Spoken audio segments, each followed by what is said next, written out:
കേരളത്തിൽ ഒരു സ്ഥിരം ജോലി ആഗ്രഹിക്കുന്ന ഡിഗ്രിക്കാരായിട്ടുള്ളവർക്കുള്ള അവസരം കേരള അഡ്മിനിസ്ട്രേറ്റീവ് ട്രിബ്യൂണലിലെ അസിസ്റ്റന്റ്മാരുടെ ഒഴിവുകളിലേക്ക് കേരള പബ്ലിക് സർവീസ് കമ്മീഷൻ ഇപ്പോൾ അപേക്ഷ ക്ഷണിച്ചിട്ടുണ്ട്. താല്പര്യമുള്ളവർക്ക് ഇതിലേക്ക് ഓൺലൈനായിട്ട് 2025 ഒക്ടോബർ 3 വരെ അപേക്ഷിക്കാനായിട്ട് കഴിയും. ശമ്പള സ്കിൽ പറഞ്ഞിട്ടുള്ളത് 39,300 മുതൽ 83,000 എന്ന സ്കില്ലായിരിക്കും ശമ്പളം ലഭിക്കുക.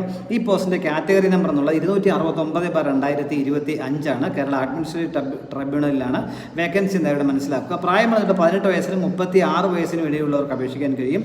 എന്നാൽ റിസർവേഷൻ ആനുകൂല്യം ലഭിക്കുന്നവർക്ക് ആനുകൂല്യം കൊണ്ട് ലഭിക്കും. SC/ST 5 വർഷവും OBC നോൺ ക്രിമിനലുകാർക്ക് 3 വർഷവും ഉയർന്ന പ്രായപരിധി ഇളവ് ലഭിക്കുന്നതായിരിക്കും നേരിട്ട് മനസ്സിലാക്കുക.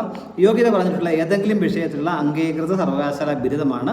അതോടൊപ്പം നിയമബിരുദമുള്ളവർക്ക് മുൻഗണന ലഭിക്കും എന്ന് പറഞ്ഞിട്ടുണ്ട്. ഒരു ഡിസേബിൾ ക്വാളിഫിക്കേഷനാണ്. ഇതിലേക്ക് താല്പര്യമുള്ളവർക്ക് 2025 ഒക്ടോബർ 3 വരെ അപേക്ഷിക്കാൻ കഴിയും. നിങ്ങൾ ആദ്യമായിട്ടാണ് കേരള PSC അപേക്ഷിക്കുന്ന ഒരു 1 ടൈം രജിസ്ട്രേഷൻ പൂർത്തിയാക്കേണ്ടതുണ്ട്. അതിനായിട്ട് www.kerala.psc.gov.in എന്ന സൈറ്റിൽ പോയിട്ട് നിങ്ങളുടെ basic details, email ID, mobile number കൊടുത്ത് പ്രൊഫൈൽ ക്രിയേറ്റ് പറ്റും. അങ്ങനെ ക്രിയേറ്റ് ചെയ്യുന്ന പ്രൊഫൈലിൻ്റെ യൂസർ IDയും പാസ്വേഡ് വെച്ച് ഓപ്പൺ ചെയ്ത് നിങ്ങൾക്ക് എത്ര പോസ്റ്റ് വേണം പിന്നീട് അപേക്ഷിക്കാൻ കഴിയും. അപേക്ഷാ ഫീസൊന്നുമില്ല, തികച്ചും സൗജന്യമായിട്ട് നിങ്ങൾക്ക് അപേക്ഷിക്കാൻ കഴിയും. താല്പര്യമുള്ളവരെ ഈ അവസരം പരമാവധി ഉപയോഗപ്പെടുത്തുക. കൂടുതൽ വിവരങ്ങൾ യൂട്യൂബ് ചാനൽ ലഭ്യമാണ്. Thank you.